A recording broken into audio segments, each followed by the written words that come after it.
Bismillah, Assalamualaikum warahmatullahi wabarakatuh.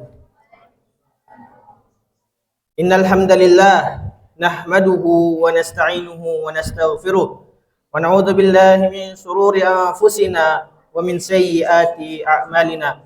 May yahdihillahu fala mudilla lahu wa may yudlil fala hadiyalah.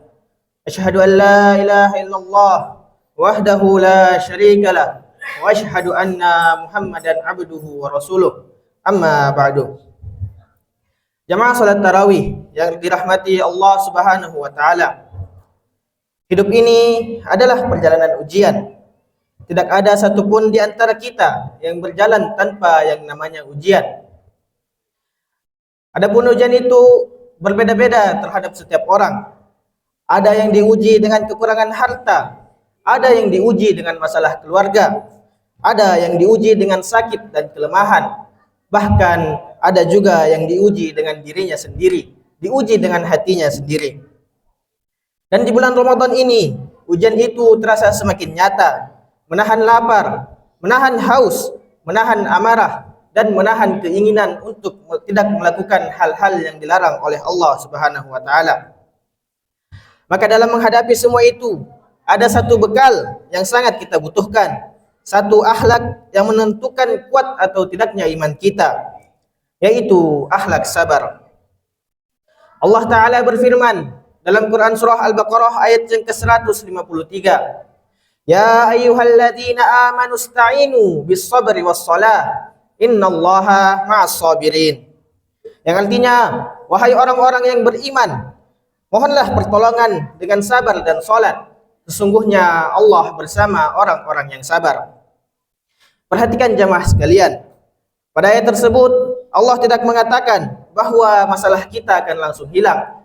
Tidak mengatakan bahwa masalah kita akan langsung selesai.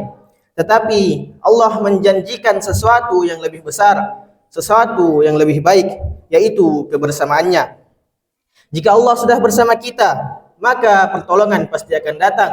Jika Allah sudah bersama kita, maka tidak ada lagi ujian yang berat. Jamaah yang dirahmati Allah Subhanahu wa taala, Rasulullah sallallahu alaihi wasallam juga bersabda, "Wa ma utiya ahadun min ata'in khairan awsa min as-sabr." Dan tidaklah seseorang diberi sesuatu yang lebih baik dan lebih luas daripada kesabaran.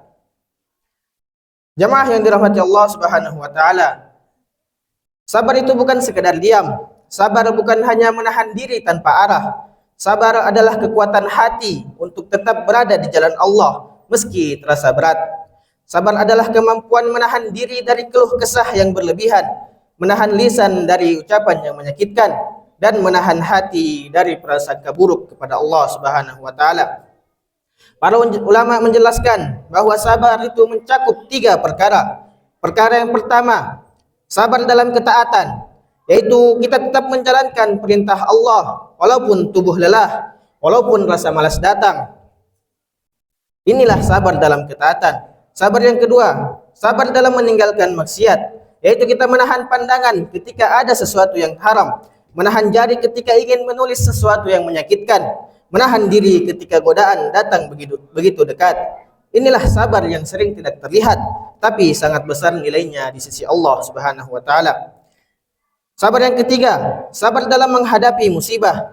Ketika kita diuji dengan sakit, kehilangan orang yang dicintai, kesempitan rezeki, atau masalah kehidupan, kita tetap menjaga hati agar tidak menyalahkan takdir, tetap berhusnuzon kepada Allah Subhanahu wa taala, dan tetap yakin bahwa semua ada hikmahnya.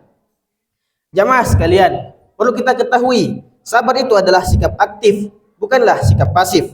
Di dalamnya ada perjuangan, ada air mata yang ditahan, ada amarah yang dikendalikan, ada keinginan yang dikorbankan demi ridha Allah Subhanahu wa taala. Dan justru disitulah letak asiknya, disitulah letak nilai sabar yang sesungguhnya.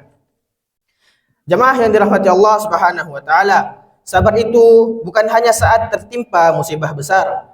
Justru seringkali sabar diuji dalam hal-hal kecil setiap hari. Ketika kita lelah bekerja, namun tetap melangkah ke masjid untuk salat berjamaah. Ketika kita disalahpahami, namun memilih diam daripada membalas dengan kemarahan. Ketika kita ingin membalas perkataan yang menyakitkan, tetapi kita tahan karena ingat Allah Subhanahu wa taala. Ketika rezeki terasa sempit, namun hati tetap berkata, ini pasti yang terbaik dari Allah Subhanahu wa taala. Itulah sabar yang sebenarnya, bukan yang terlihat besar di mata manusia, tetapi besar nilainya di sisi Allah Subhanahu wa taala. Dan di bulan Ramadan ini, setiap rasa lapar yang kita tahan, setiap emosi yang kita kendalikan, setiap kantuk yang kita lawan untuk beribadah, semuanya adalah latihan kesabaran. Maka setelah kita memahami makna sabar, maka pertanyaannya sekarang, apa sih yang Allah siapkan bagi mereka yang bersabar? Maka jawabannya ada pada Quran surah Az-Zumar ayat yang ke-10. Innama yuwaffas sabiruna ajrahum bighairi hisab. Yang artinya, sesungguhnya orang-orang yang sabar akan diberi pahala tanpa batas. Coba renungkan, ikhwas sekalian. Kalau kita beramal, biasanya pahalanya akan dihitung. Satu kebaikan dikalikan 10, bahkan ada yang dikalikan 700 kali lipat. Tapi untuk sabar, Allah tidak menyebut angka, Allah tidak menyebutkan hitungan. Allah mengatakan tanpa batas. Artinya apa? Artinya balasannya tidak akan bisa kita bayangkan, tidak akan bisa kita ukur dengan logika kita sendiri. Maka jamaah salat tarawih yang dirahmati oleh Allah Subhanahu wa taala, bisa jadi satu kesabaran kecil yang kita anggap remeh malah menjadi sebab Allah mengangkat derajat kita. Satu musibah yang kita hadapi dengan sabar menjadi sebab diampuninya dosa-dosa kita. Karena itu jamaah sekalian, jangan pernah kita sekali-kali meremehkan kesabaran meski sekecil apapun. Sebab di balik sabar Allah menjanjikan pahala yang tanpa batas.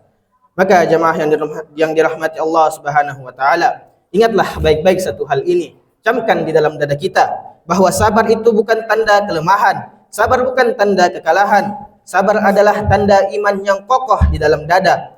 Orang yang sabar bukan berarti tidak pernah merasakan sakit, bukan berarti tidak pernah sedih, bukan berarti tidak pernah marah, tetapi ia mampu mengendalikan dirinya karena Allah Ta'ala. Rasulullah sallallahu alaihi wasallam bersabda, "Laisa syadidu bis-sur'ati, innamas syadidu alladhi yamliku nafsahu 'indal ghadabi." Orang kuat bukanlah mereka yang menang dalam bergulat, tetapi orang kuat adalah mereka yang mampu menahan dirinya ketika marah. Hadis riwayat Bukhari dan Muslim. Inilah ukuran kekuatan menurut Nabi kita sallallahu alaihi wasallam. Bukan kuat secara fisik, bukan keras suara, bukan pula tinggi jabatan, tetapi kuat dalam menguasai diri kita sendiri. Karena seringkali para jemaah sekalian, yang paling sulit dikalahkan bukanlah orang lain, tetapi diri kita sendiri. Semakin besar ujian yang Allah berikan, semakin besar pula peluang pahala yang Allah siapkan. Maka janganlah kita menyerah ketika diuji, jangan putus asa ketika lelah. Karena bisa jadi di saat kita merasa paling berat, di saat kita merasa paling susah, disitulah Allah sedang melihat kesabaran kita. Disitulah Allah sedang mengangkat derajat kita. Disitulah Allah sedang menghapus dosa-dosa kita. Maka dari itu, mari kita jadikan Ramadan ini sebagai madrasah kesabaran. Bukan hanya menahan lapar dan haus, tetapi menahan diri dari keburukan, menahan lisan dari menyakiti, menahan diri untuk tetap istiqomah dalam ketaatan. Semoga Allah menjadikan kita termasuk golongan orang-orang yang sabar, yang bersama Allah dalam setiap ujian dan yang mendapatkan pahala tanpa batas. Aqulu qauli hadza wastaghfirullah li wa lakum fastaghfiruhu innahu huwal ghafurur rahim.